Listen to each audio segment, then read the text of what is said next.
Hello Oketa One Top, this is Pacific Waves from RNZ Pacific. I'm Susana Suisuiki. Coming up, we are a part of Aotearoa with Māori people, here to support them through this neo-colonialistic time. Pasifika community members take part in the national hikoi. Also, and let me be a bit clear, adaptation to us is protection. So we need money for protection. It's time to pay up. Pacific reps at COP29 call out big nation polluters, and later the pressure is on for Pacific football teams. Pacific people are standing in solidarity with tangata whenua over the Treaty Principles Bill.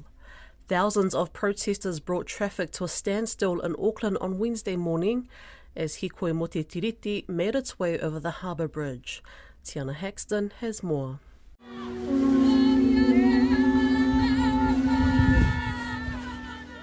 Pacific community leaders say the concerns of Māori are shared by their Pacific neighbours. Polynesian Panther Pakilau Manasia Lua says all Pacific people are family, and that is why they have joined the hikoi against the Treaty Principles Bill. He says when Māori suffer, Pasifika suffer, and so they stand together. We're here because we're related. Māori come from the moana.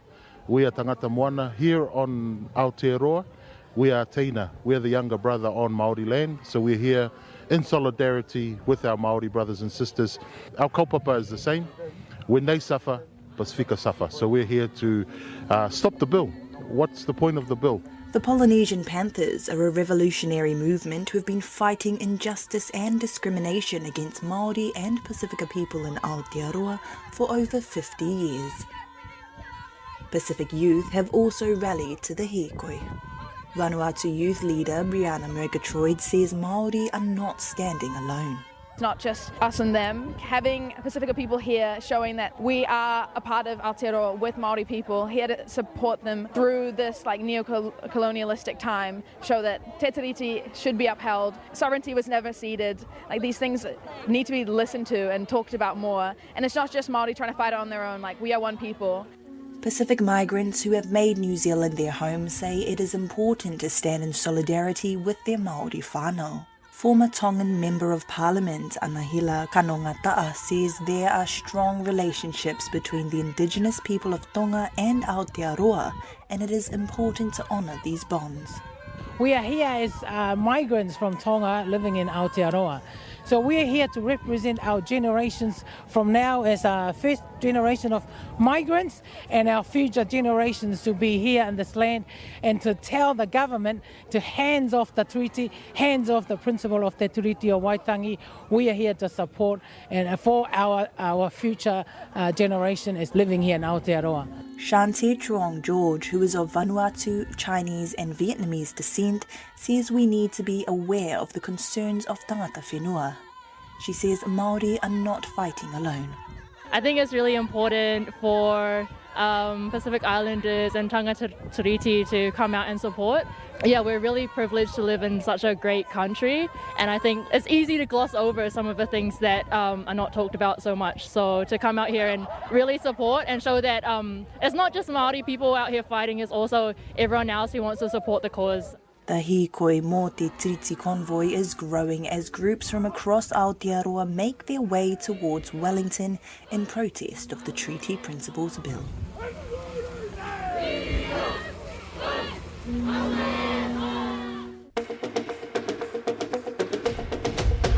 Pacific countries are calling on big polluting nations to pay up at the UN Climate Change Conference in Azerbaijan. The comments were made during the COP29 Leader Summit of the small island developing states. Papua New Guinea was notably absent, choosing to boycott in protest of what its Prime Minister described as empty promises and inaction. Caleb Fotheringham has more. Chair of the Alliance of Small Island States, Toisulu Cedric Schuster, says it's becoming more unlikely the world's most vulnerable nations will survive the impacts of climate change. 1.5 is not just an abstract number. It has deep implications for the complete loss of our nations, our culture, and our identity. UN Secretary-General Antonio Guterres says small island states have every right to be angry with G20 nations, which account for about 80% of global emissions. You are on the sharp end of a colossal injustice. An injustice that sees the very future of your islands threatened by rising seas. Your people pounded by record hurricanes. Your economies torn apart. And development gains left in tatters. This year's climate finance meeting is being dubbed the Finance COP. Parties are seeking to establish a new annual climate financing target to replace the $100 billion pledge set in 2009. Cook Islands Prime Minister Mark Brown says the new goal needs to be adjustable so it can increase when climate impacts escalate. For SIDS like the Cook Islands, over 50% of climate finance needs are focused on adaptation. And let me be a bit clear, adaptation to us is protection. So we need money for protection. Papua New Guinea, also a small island developing state, was not at the summit, which was acknowledged by Pacific Islands Forum Chair and Tonga's Prime Minister, Huakave Meliku Siosi Sovalini. Some of the small island developing states are absent from COP29 as a protest against inaction on critical climate change action. Yes, we are frustrated. We are saddened. However, he urged leaders at the meeting to not be disheartened. We also understand without our presence, those with different views may shape outcomes that do not serve our interests. PNG's Prime Minister made the decision to not go to the meeting in August. He told the BBC on Wednesday he's not at the meeting because there's consistently been no follow-through on climate commitments. Big industrialized nations are not serious in putting down money where the mouth is, committing to keeping temperature below 1.5 degrees Celsius, switching off fossil fuel, electricity and energy sources, and transiting to cleaner energy alternates. However, Mr. Marape says he will be at the next climate meeting in Brazil. Meanwhile, the host country took the speaking opportunity at the Small Island Developing State Summit to take a crack at France. Azerbaijan's President Ilham Aliyev says France's response in New Caledonia earlier in the year can be added to the list of colonial crimes by the nation. The regime of President Macron killed 13 and injured 169 people during this year's legitimate protests of Kanaks in New Caledonia. In response, France's ecology minister has pulled out of COP29, saying the speech was a violation of the code of conduct for running the climate talks. Relations between Paris and Baku are tense, with France being a long-time supporter of Azerbaijan's rival Armenia. Fetu Samoa have a lot to celebrate this year after an undefeated season, qualification for the 2025 Women's Rugby League World Cup, and promotion to the Pacific Championship Cup division. But head coach Jamie Soward says their journey is far from over. The Samoan Women's Rugby League team's success has sparked excitement and pride in the Samoan community, but Soward wants to convert this momentum into meaningful change for the next generation of players. He spoke with Grace Feverai. I'm aware, Sawi, that last year you were made redundant from your role as the head coach for the Dragons women's team. Would you say that this is a blessing, and how did this journey come about for you as the head coach for Fetu Samoa? It sort of happened really quickly last year. Jeff Brown from the New Zealand chapter rang me and sort of asked me if I was interested through Shane Flanagan, who was my coach in juniors at the Roosters, but also at the Dragons. You know, I was working alongside him while I was coaching NRLW, and sort of said, mate, you should just give it a crack, and sort of was taken back. I didn't think, that I would be in this position. But 2.5 weeks later, we're in Papua New Guinea, playing against Fiji last year in 2023. And that journey there probably set the wheels in motion for what's just happened over the last month. I brought a mixture of staff that I had at the Dragons, some international Samoan players in Kyle Stanley and Frank Pritchard. I think all in all, like what's made my journey a smooth transition, not being of Samoan culture or heritage, but a proud Indigenous man, and understanding the connection that you get going back to those camps.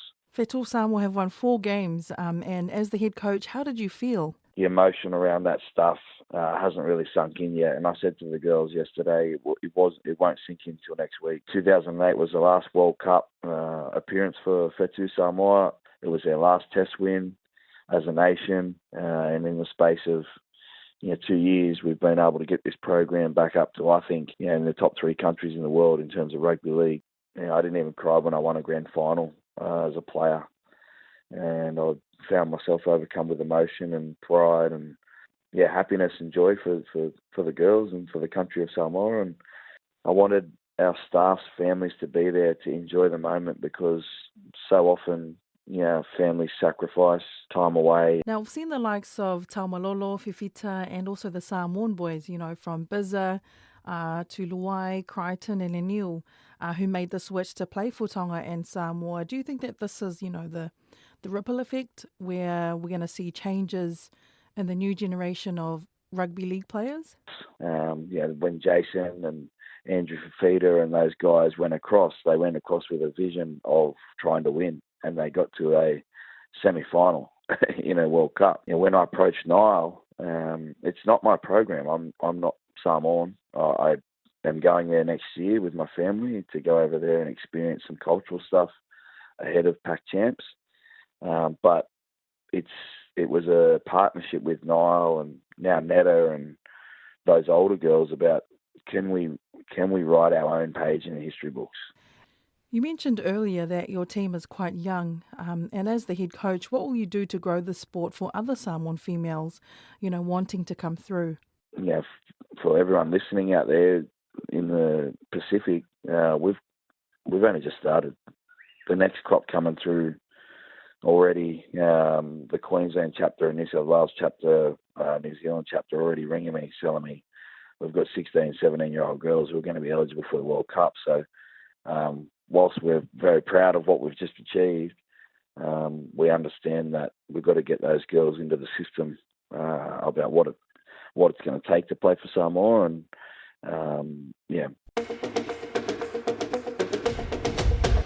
New Zealand remain as top favourite to win the Oceania spots for the FIFA World Cup 2026. But that will not stop the top teams from the Pacific region in trying to upset the records and turn the tables during the Oceania qualifiers this weekend. Both Group A matches in Papua New Guinea and the Group B clashes in New Zealand will determine the other 3 teams that will join the All Whites in the semi-finals next March. And as Elisa Tora reports from Hamilton, the pressure is truly on. Brian Caltech's Vanuatu side have the daunting task to beat New Zealand on Friday night. Caltech, fresh from the A-League commitments with Central Mariners in Australia last weekend, says the host will be a tough nut to crack in their third encounter this year. They're looking forward to this game, to be honest. Third time this year, a big one. And I said we are looking forward to this game. We know it's not going to be easy, especially playing here. We're coming here to face them, but the boys will be up for a fight. And give a shot and try and get into that semi-final spot. Vanuatu currently lead Group B, following their victory over Samoa in Villa last month. Samoan coach Jess Ibrom, who has recruited 6 players to join the team for the New Zealand leg of the qualifiers, says they are in a must-win situation. Yeah, definitely. We're here in Hamilton now, having a bit of a mini pre-camp as such, and looking forward to the game on Friday, which is obviously a must-win for ourselves and a must-win for Tahiti, I guess, as well. Ibram says his players have done a lot of work as they focused on match fitness before travelling into Hamilton, and knows they must perform at the highest level required. Yeah, we're excited. It's been a lot of work since we finished in Vanuatu. The players, the locally based players and those players that reside in different locations around the world, they've been working tremendously hard on their physical fitness. We're very excited, but also it's performance. We've got to perform. It's a very different level that we're playing against Tahiti and then obviously New Zealand. Samoan captain Andrew Setefano says they have focused on defence and are excited about playing both Tahiti and New Zealand. We are looking forward to it, and as it's a second match of the second stage of it, so we are looking forward to play against Tahiti and New Zealand as well. It's going to be a big game, especially with the all-white, with the home ground.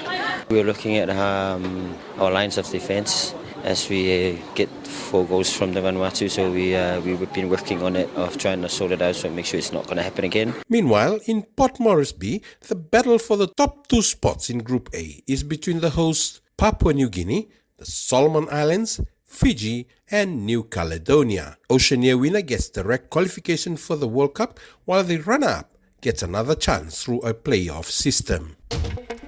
That's Pacific Waves for today. For all episodes, head over to rnz.co.nz/Pacific. We're also on Spotify, Apple and iHeartRadio. From myself and the RNZ Pacific team, tō whā sui fua.